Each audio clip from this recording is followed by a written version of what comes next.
Hello, student. Now I am Vinny sir. Now I'm going to start you the first lecture, and it is our first chapter, Heritage of India, uh, for Standard 10th English Medium Gujarat board. तो ये heritage of India जो chapter है, ये mainly heritage हम बोलेंगे किसको, ये पहले हम समझते हैं। इंडिया किसको बोलेंगे वो भी समझते हैं, क्योंकि ये जो चैप्टर है वो पहले इंट्रोडक्शन देता है about the India and about the heritage, कि इंडिया क्या है, इंडिया है कहाँ, किस जगह को हम इंडिया बोलेंगे, और हेरिटेज, तो हेरिटेज मतलब क्या होता है और इंडिया का हेरिटेज क्या होता है। ठीक है, so let's start now the chapter. India is a land of ancient culture. India जो है वो एंशियंट कल्चर का एक लैंड है, मतलब ये जगह है।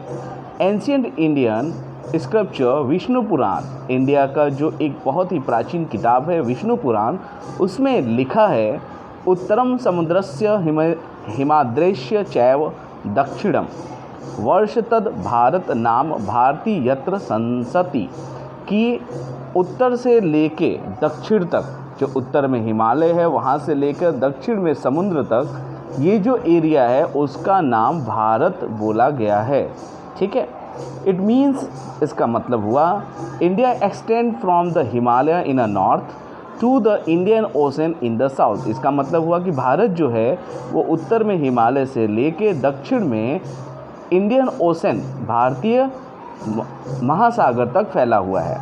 इट इज़ सेड दैट, ये भी कहता है कि new descendants are called Indians, कि इसमें रहने वाले जो लोग हैं उसको भारतीय कहा गया। In the beginning of any auspicious ceremony, Bharatvarsha, Bharatkhand, Jambudweep and Aryavarta etcetera. तो स्टार्टिंग में हम अलग अलग नामों से इस जगह को बुलाया करते थे, जिसमें भारतवर्ष, भारतखंड, जम्बू द्वीप और आर्यावर्त नाम शामिल है। Words are used while taking resolution, जब भी हम इस खंड के बारे में बात करते थे तो यही नाम लिया करते थे। Our country is gifted with the natural boundaries Himalaya in the north and sea in the east, west and south, कि हमारी जो कंट्री है उसको नेचुरल बाउंड्रीज मिली हुई है, प्रकृति के द्वारा उसकी बाउंड्री बनाई गई है। जैसे उत्तर में हिमालय, ठीक है, दक्षिण में सी समुद्र है, वेस्ट एंड साउथ दोनों तरफ भी समुद्र है, एक तरफ बे ऑफ बंगाल है, दूसरी तरफ अरेबियन सी है। तो इस तरीके से भारत को प्राकृतिक बाउंड्रीज मिली हुई है। From all over the world different countries memorised by the Indian prosperity and came to trade, settled and mingled with Indian culture, कि जो इंडिया की प्रॉस्पेरिटी थी, इंडिया इतना रिच था, अलग अलग यहाँ पे जो स्किल्ड थे पर्सन, वो क्या करते थे, लोकल लेवल पे क्राफ्ट बनाते थे, और वो इतना फेमस था कि यहाँ से चीज़ें बाहर बिकने के लिए जाती थी, मतलब हम एक्सपोर्ट करते थे। तो इस चीज़ों से बाहर के जो लोग थे फॉरेन कंट्रीज़ के, वो अट्रैक्ट होते थे, वो यहाँ आते थे, यहाँ से ट्रेड करते थे, बिजनेस करते थे, यहाँ पे सेटल भी होते थे, रहने भी लगते थे, और यहाँ के इंडियन कल्चर में घुल मिल जाते थे। Due to mutual exchange many changes have been seen in our culture, और उनके आने से क्या हुआ कि हमारे कल्चर में एक्सचेंज मिला। ठीक है, जैसे उनका जो कल्चर होता था वो यहाँ के कल्चर में आके मिक्स हो गया। ठीक है, जैसे हमारा जो कल्चर था वो ब्रेड खाने का नहीं था, हम चपातीस खाते थे, लेकिन उनके आने से ब्रेड हमारे लिए एक नई चीज़ हो गई, नया इंट्रोडक्शन हुआ, और उसको हमने अपने कल्चर में भी शामिल कर लिया, अपने खाने में भी शामिल कर लिया। तो in this way our heritage is transferred from generation to generation and it is continuously progressing. और इस तरीके से जो हमारा हेरिटेज है वो एक जनरेशन से दूसरे जनरेशन तक ट्रांसफ़र होता गया, और आज भी वो ट्रांसफ़र हो रहा है।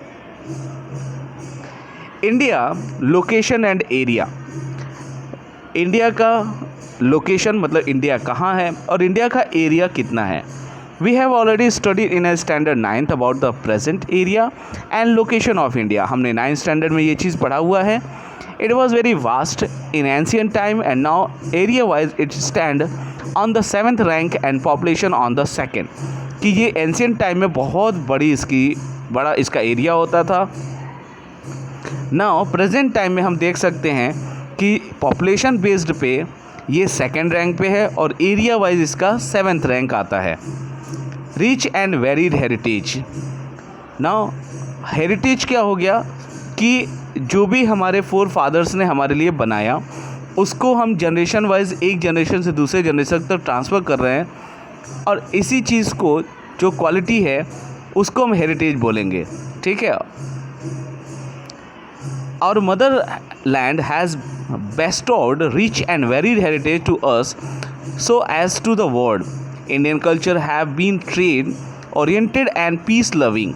जो हमारा मदरलैंड है वो बहुत ही रिच और वेरीड मतलब विभिन्नताओं वाला कल्चर है, और ये केवल हमारे नहीं हम वर्ल्ड के लिए भी एक अलग पहचान देता है। इंडियन कल्चर की अगर हम बात करें तो हमारा इंडियन कल्चर जो है वो ट्रेड ओरिएंटेड है, मतलब बिजनेस करने वाला एक कल्चर है, और पीस लविंग कल्चर है, मतलब शांति वाला देश है। Satya, chitta and ananda are realise from Indian culture, कि ये जो इंडियन कल्चर है इसमें आप सत्य, चरित्र और आनंद देख सकते हैं। Beside this Indian culture prospered with the mutual exchange of different cultures of other countries which came to India and settled here। और दूसरा कि जो फॉरेन से लोग आए वो इंडिया में बस गए, उनका जो कल्चर था उससे और हमारा जो कल्चर था उन दोनों में एक्सचेंज हुआ, चीज़ें अदला बदली हुई, जिससे कि हमारा जो कल्चर है वो और ज़्यादा रिच हो गया। They have accepted the values of non violence. इन्होंने नॉन वायलेंस का जो कॉन्सेप्ट था, जो उसकी महत्ता थी, उसको उन्होंने पहचान दिया, उसको स्वीकारा। And peace which have been adopted and admired by the world, कि जो नॉन वायलेंस और पीस हम लोगों ने एडॉप्ट किया, भारत के लोगों ने, वो विश्व में पहचान मिली और उसको एक्सेप्ट सभी ने किया। People right from the beginning of Indus valley civilisation till today, लोग जो इंडस वैली सिविलाइजेशन से लेके आज तक have made our country rich and wealthy with their intellectuality, ability, talent and skill. वो लोग अपने ज्ञान से, अपनी क्षमता से, अपने टैलेंट से और जो भी उनके अंदर गुण है उससे भारत को और ज़्यादा रिच और वेल्दी बनाते जा रहे हैं। Innumerable scholars, thinkers, artists, artisans, saints, scientists and historians have contributed to the growth and development of our culture। कि इस कल्चर के डेवलपमेंट और विकास की बात करें हम तो इसमें बहुत सारे लोग शामिल हैं, जैसे स्कॉलर्स हो गए, थिंकर्स हो गए, ये सब लोगों का योगदान हम अपने कल्चर में देख सकते हैं। Culture is a sum of habits, values, custom, tradition and conduct of life style of human.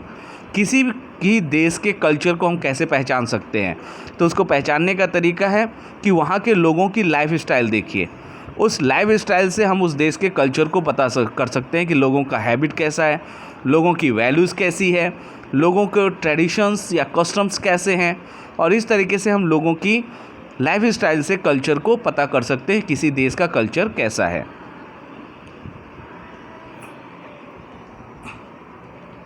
Meaning of culture, कि कल्चर का मतलब क्या होगा अगर हम ऐसे देखें generally.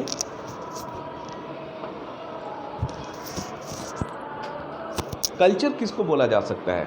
Culture means a way of life, मतलब कि जो भी हम जीने के तरीके हमारे हैं वही हमारा कल्चर है। It is made of changes there occur in public life, social rules and religious of different societies.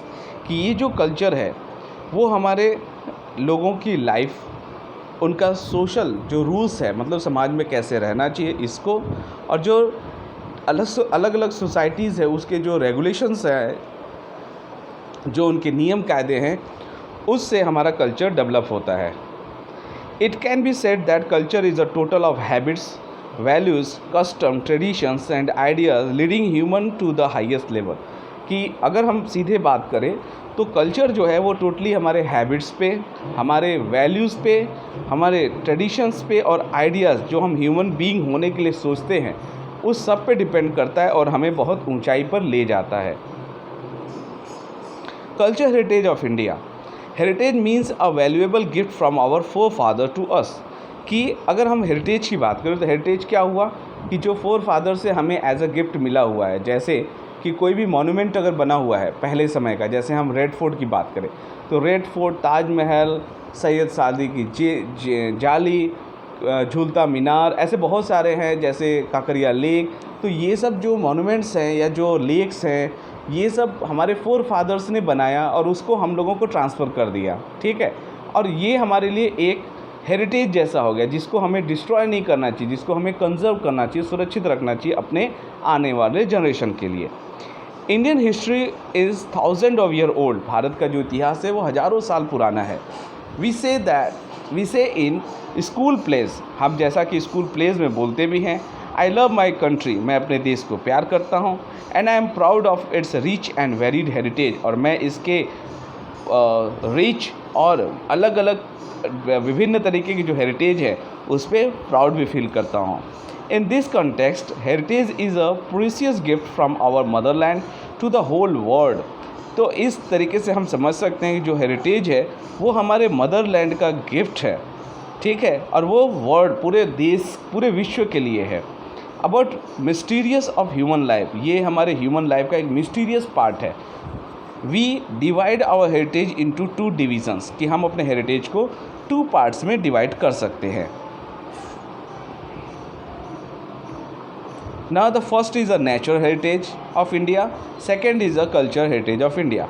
Natural heritage किसको बोलेंगे? जो हमें नेचर से गेन किया है, और कल्चरल हेरिटेज किसको बोलेंगे? जो कल्चर से हमने बनाया है, उसको हम अभी भी कंजर्व कर रहे हैं और आगे लेके जा रहे हैं। तो फर्स्ट देखते हैं हम नेचुरल हेरिटेज ऑफ इंडिया क्या क्या है। The result of close relationship between nature, environment and human life is a natural heritage, कि जो हम नेचर से कनेक्ट हैं, हमारा क्लोज रिलेशनशिप है, जैसे नेचर से to the human, environment to human, और यही हमारी कनेक्टिविटी हमें नेचुरल हेरिटेज की तरफ ले जाती है। Natural heritage to India is unique and varied, कि नेचुरल हेरिटेज जो इंडिया का है वो अपने आप में एकदम अलग है और बहुत अलग अलग वेराइटीज़ के हैं। It includes features like mountains, forest, desert, river, streams, sea, trees, plants, creepers, flowers, leaves, insects and varied landscape, wide range of minerals, vegetation, plants and animals। तो ये सारे जो नेचुरल चीज़ें हैं, इस चीज़ को हम देख सकते हैं कि ये बहुत ही अलग अलग तरीके से हैं और ये सब नेचुरल हेरिटेज में शामिल होते हैं। जैसे लायन, तो लायन क्या है? एक फॉरेस्ट एनिमल है, ठीक है, और उसको बचाए रखने की जिम्मेदारी वो हमारी है। क्यों? क्योंकि वो हमारे नेक्स्ट जनरेशन को भी दिखना चाहिए कि लायन कैसे होते हैं, लाइव कैसे वो खाते हैं, कैसे वो जीते हैं, कैसे रहते हैं, इसको बचाए रखने की जिम्मेदारी वो हमारे ऊपर है, ठीक है। We are the children of nature, हम नेचर के बच्चे हैं। So it has made a beautiful arrangement for our food, water, fresh air and dwelling to cater our all needs। और इस तरीके से नेचर हमें खाना, पानी, फ्रेश एयर, स्वच्छ हवा और रहने के लिए अच्छी चीज़ें प्रोवाइड करती है। We treat nature with respect and faith, हम नेचर को रिस्पेक्ट और विश्वास के साथ हम उसके साथ बिहेव करते हैं।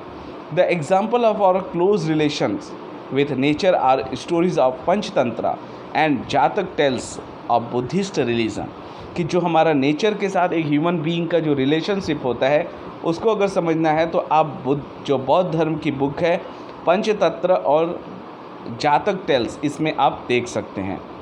Our classical and folk music and several ragas are based on prahar, मतलब पीरियड ऑफ अ डे, जैसे नून हो गया, इवनिंग हो गया, ठीक है, मॉर्निंग हो गया। तो ये सब आज जो हम कैटेगराइज कर रखे हैं उसके पहले प्रहर में ये कैटेगराइज था, ठीक है। एक पहर, दो पहर बीता तो उसमें 3-4 घंटों को शामिल करके प्रहर बनाया जाता था।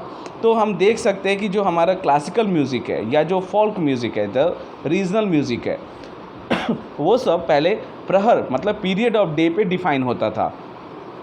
Similarly Ayurveda, Unani, natural care are also totally based on a nature, कि ये जो हमारी नेचुरल थेरेपी है, ठीक है, जैसे आयुर्वेद हो गया, यूनानी हो गया या दूसरे जो नेचुरल क्योर्स करने वाले थेरेपीज़ हैं, वो सब नेचर के ऊपर ही डेवलपमेंट हैं। फर्स्ट हम आते हैं इसमें landscape. Beautiful landscape are generally form due to different shape of land, कि अलग अलग डिफरेंट तरीके के जो लैंड के शेप हैं, कोई फ्लैट है, कोई माउंट है, ठीक है, कोई हाई माउंट है जैसे माउंटेन्स है, तो वो डिफरेंट तरीके से ब्यूटीफुल अट्रैक्शन देते हैं लोगों को। For example the Himalaya is a landscape, Himalaya एक लैंडस्केप का एग्जाम्पल है।